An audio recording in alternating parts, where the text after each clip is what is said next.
Plzeňský kraj znovu žije historií a připomene chvíle, kdy přišla svoboda. Ulice zaplní kolony vojenské techniky a atmosféra z roku 1945 se vrátí na místa, kde se psala historie.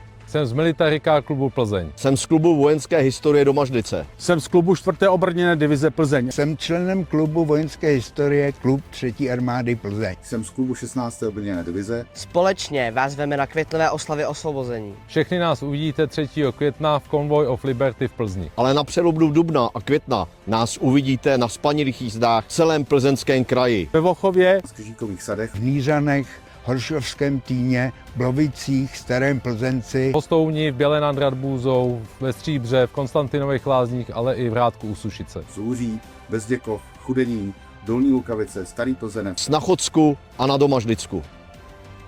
Oslavy osvobození nejsou jen vzpomínkou, ale i živým zážitkem pro všechny generace, zvláště pro ty mladé.